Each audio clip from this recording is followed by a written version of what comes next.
Hey guys, Joel here, back with more episodes of Fringe. We are getting extremely close to the end of the series. This is episode 11 of season 5. We now know who Donald is. We now know what September Donald meant all the way back in 1980, whatever. And all the way back at more or less the start of this series when he said the boy is important. Complete mind blown, because I've spent 4 seasons thinking he meant Peter. They did that on purpose. So, he's extremely important. We now know this. We knew this already. He's just confirmed it, telling us this so long ago. We don't know if September is still alive or not. All we know is he doesn't appear to be an observer anymore because he's got hair. What's that about? I don't know. Let's go find out. This is episode 11. I believe I have an idea about how we can find our friend September. It involves the tank. Again, back to the tank. Back to where it all started. Okay, his vitals are steady. His heart rate's a little low. I think that's just the sedative kicking in.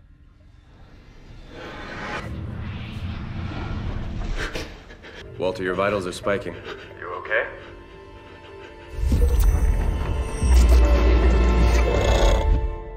Take a look around.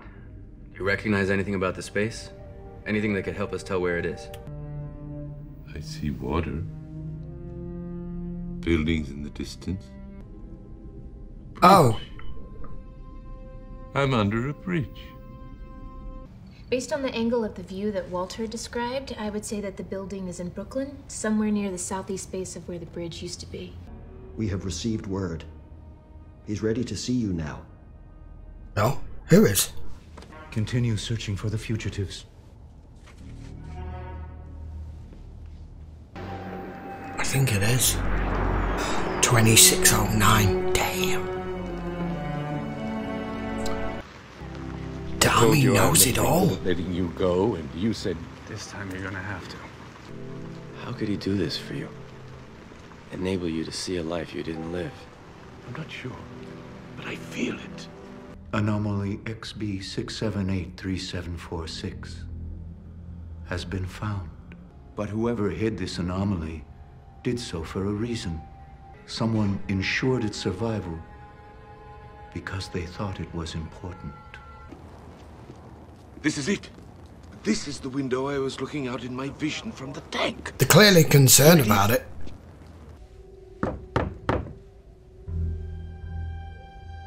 It's a lot of locks. It is! Bishop, you're alive. We were trapped in amber. For 21 years, we were frozen in time.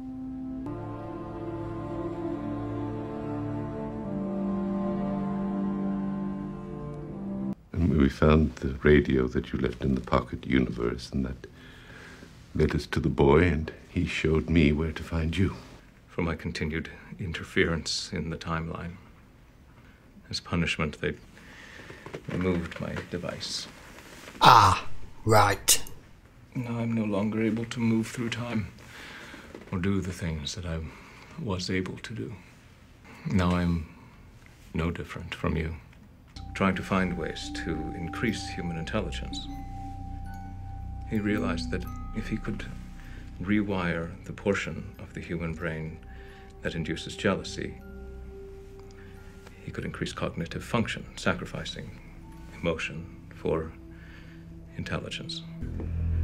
And his work carried on, and more emotions were seen as roadblocks to higher intelligence. Eventually, humanity became so intelligent and efficient, they lost perspective of the value of these emotions, not only the negative ones, but the positive as well. And without romantic love, they developed new reproductive technologies. Early in the boy's maturation, the scientists in charge of reproduction realized that his brain had developed differently.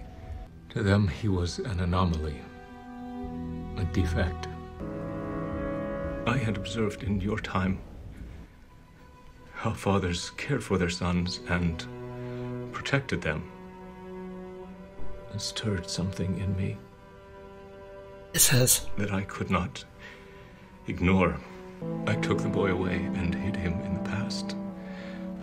He was part of the original 12 Sides team that traveled back in time to observe primitive humanity. He was banished for sympathizing with the fugitives I'm tracking. To protect a genetic defect. Because it's not a defect. No. They disquiet you. Huh. The fugitives are inconsequential. We chose this time in history for a reason. A 99.9999% probability that we will succeed.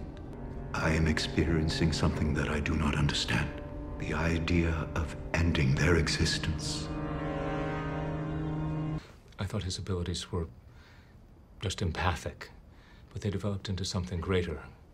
I now know that his intellect functions on a level that neither you nor we are capable of understanding.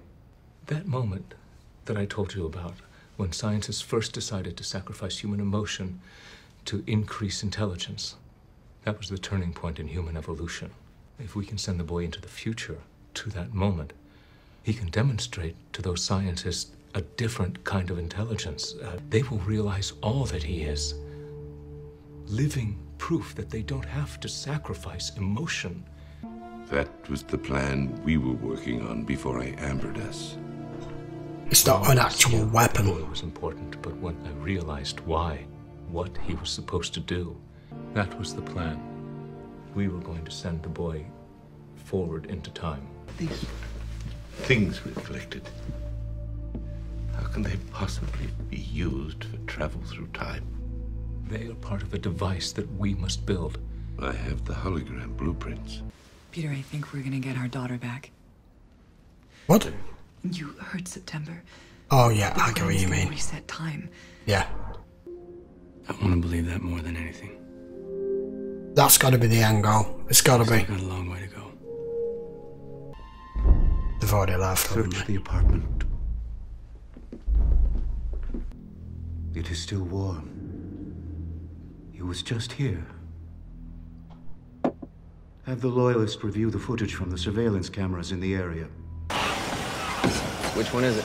You and Olivia stay here with Michael, Donald, and I will get the tech. Yep, they're at your apartment. They're in my home. Mm-hmm. You can't go back there. This shouldn't mean anything to him.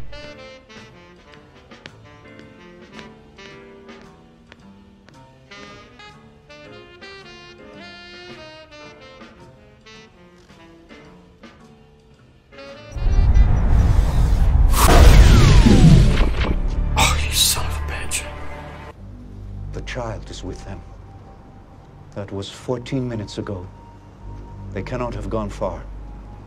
Set up a perimeter. You gave me an awareness of another timeline. When you saved Peter and I from Raiden Lake, you said the boy is important. He must live. Got me with that. You weren't referring to my son. No. Referring to yours. Uh-huh. Yes. He showed me that for the plan to work, I would have to sacrifice myself. What? Is that right? I was frightened. I would be lying if I said I wasn't frightened, because it will make it easier for me to come to terms with what I have to do. Can it not be done another way? It's your decision to sacrifice yourself for the plan. Do you remember that? You said you had caused so much unintended damage. You felt this was your chance to make amends. You would not have it any other way. Is that it? He's not going to tell him, is he? Not carrying technology that can bend space and time into a Mobius strip. Bend space and time into a Mobius strip? Oh crap. We need another route. We came this way less than 30 minutes ago. The checkpoint wasn't there. Okay, I got it. Just pulling up the feeds. You're right, they're setting up a perimeter all around you. There's no way out. The monorail's your best bet. When you cross York, head south. There's a stop 4 blocks down near J Street. Okay, any activity there? Nope. Not that I can see. Thanks. This way, Walter. Double back. We're on board. We'll make our way to you. They're coming to my car. I think they're gonna search it. Michael! Michael! No, what are you doing? Michael! What the hell? Oh, crap. He's literally done that to let you get away.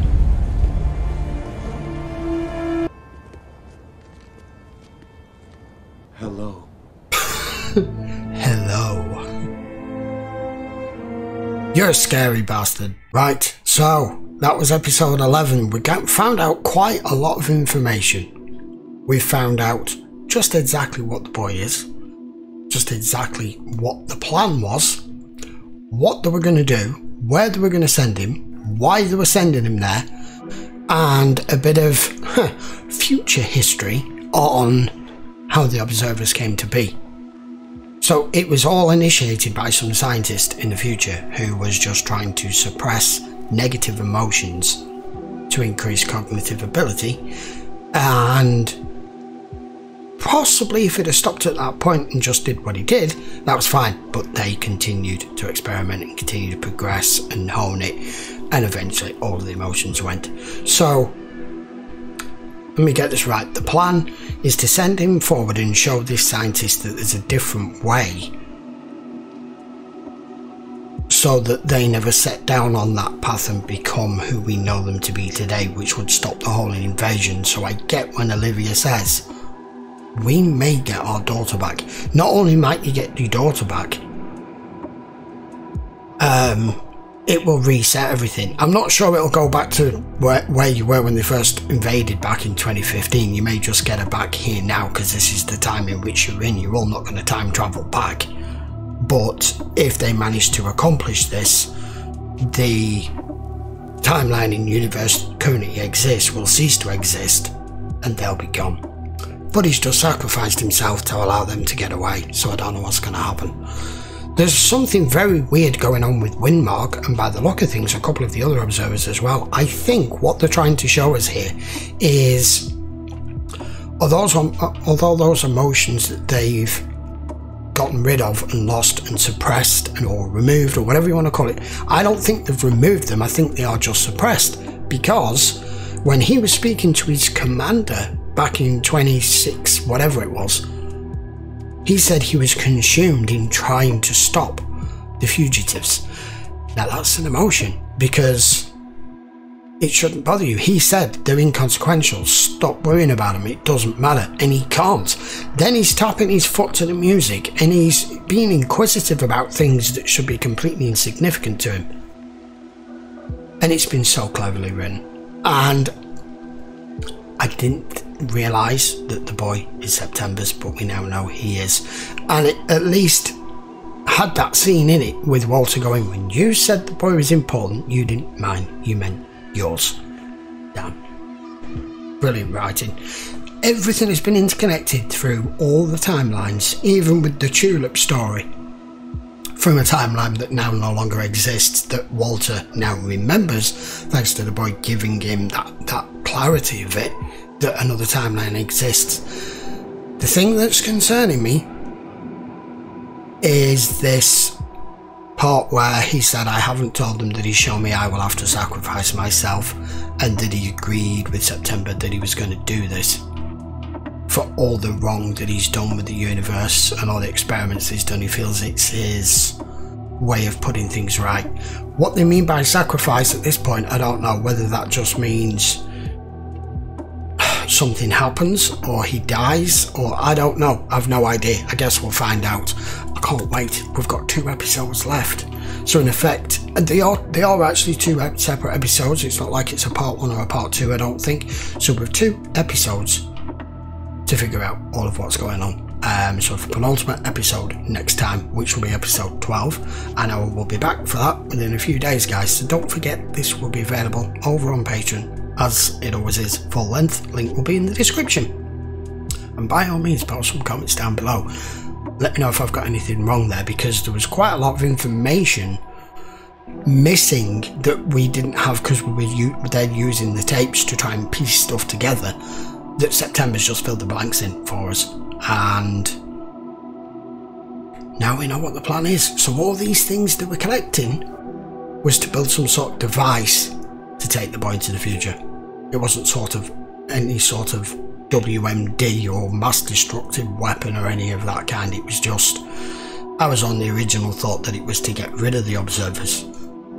In effect, it's getting rid of them from time, I believe.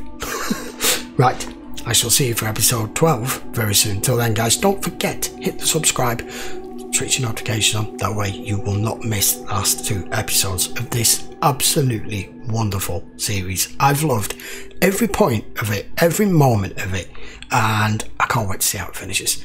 So, till next time, guys, thanks a lot for watching. Hope you enjoyed the video. See you for the next one.